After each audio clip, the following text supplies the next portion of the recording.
আজ যাচ্ছি থার্ড ট্রাইমেস্টারে আমি ডাক্তার ভিজিট করতে। আর দেখতে দেখতে তো দিনও চলে এসছে, আর বেশি দিনও নেই। দেখো আমি হসপিটাল বসে আছি, ডাক্তার দেখানো হয়ে গেছে, একটা রিপোর্ট নেওয়ার ছিল, ওই ব্লাড টেস্টের রিপোর্ট আর কি। ওই রিপোর্টটা নিয়ে তবে আর কি বাড়িতে চলে যাব। আর সাথে মা এসেছে, মা একটু পাশে গেছে, কারণ আমার একটা রিলেটিভ আর কি হসপিটালে ভর্তি। তো এতদিন তো আমি প্রাইভেটেই দেখাচ্ছিলাম, তো প্রাইভেটে দেখার পরেও এখানে আমাদের ডাক্তার আছে সরকারি আর কি। আমি আমার ফার্স্ট প্রেগন্যান্সিতেও মানে আমার ছেলের সময়ও এখানে আমার ডেলিভারি হয়েছিল, তো আর চাপ নিলাম না, এখানেই এসে আবার এন্ট্রি করিয়ে নিয়েছি করে টরে। তারপর আর কি এখানে ডক্টর দেখাচ্ছি, এখানেও ডক্টর ভালো।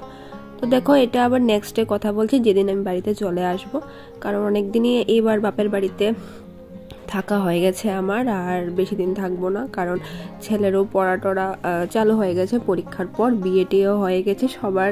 আমার বোনও দিরাগমন করে চলেও গেছে, সেগুলো আর শ্যুট করতে পারিনি, কারণ আমার বাপের বাড়িতে গিয়ে সেটা এত শরীর খারাপ হয়ে গেছিলো, মানে মাঝের দিনগুলোতে তোমরা আমার নাক মুখ চোখ মুখ দেখলেই তোমরা বুঝতে পারবে যে আমার শরীরটা বেশি ভালো না।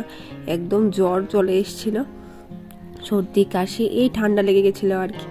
তো যাই হোক, আজকে আমার বাড়িতে চলে আসার পালা।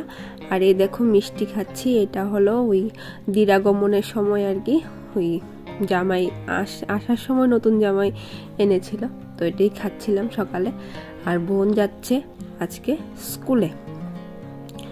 তো চলো বন্ধুরা, আজকে এখন থেকে আমি আমার ভিডিওটা শুরু করছি। আর আমার এই ভিডিওটা দিতে অনেকটাই লেট হয়ে গেছে, কারণ সত্যি কথা বলতে এডিট করতে আমার অনেকটা দিন সময় লেগে গেছে, কারণ আমার শরীরটা যেহেতু বেশি ভালো ছিল না, তার জন্য আর কি তাড়াতাড়ি এডিট করতে পারিনি। তো চলো তোমরা দেখতে থাকো।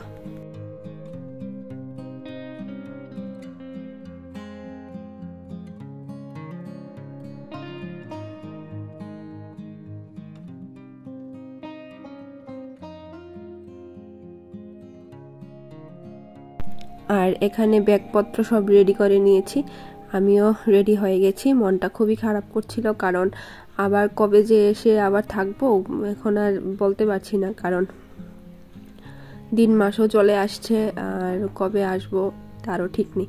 যাই হোক, এবছর অনেক দিন পর আর কি আমি 5 থেকে 6 দিন থাকলাম এই বোনের বিয়ে উপলক্ষে। আর এই আমার এই মামাতো বোন তো খুবই মন খারাপ করছিল, তুই চলে যাবি আবার কবে আসবি।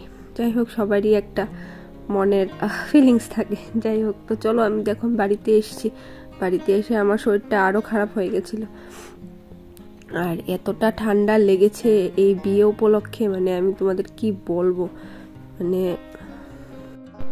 এটা আবার নেক্সট ডে আমি শ্যুট করছি। এখন যাচ্ছি আর কি, আমার একটা স্ক্যান দিয়েছে, অ্যানোমালি স্ক্যান আর কি, তো ওটা করাতে যাচ্ছি, কারণ ডক্টর দিয়েছে আর কি, মানে একদমই শেষের দিকটা করে আর কি আমার অ্যানোমালি স্ক্যানটা হয়েছে, কারণ আমি যেহেতু আগে ডক্টর ভিজিট করিনি, আগে আমি এই সব কিছুই করিনি, তার জন্য আর কি এখন আমি অ্যানোমালি স্ক্যান করতে যাচ্ছি। যাই হোক, আমি আমার পুচকু সোনার চেহারাটা দেখে এসেছি, তার জন্য একটু খুশি আছি আজকে। তো এসে বাড়িতে আর কি ওই মার সাথে এগুলো বলাবলি করছিলাম, খুবই ভালো লাগছিল। তারপর স্নান টান করে পুজো দিলাম, ভাত টাত খেলাম। আর ছেলেকে আজকে স্কুলে পাঠানো হয়নি, কারণ চলে গেছিলাম স্ক্যান করাতে একটু তাড়াতাড়ি, আমার বুকিং ছিল 8টার সময়, তো সেরে চলে এসেছি বাড়িতে।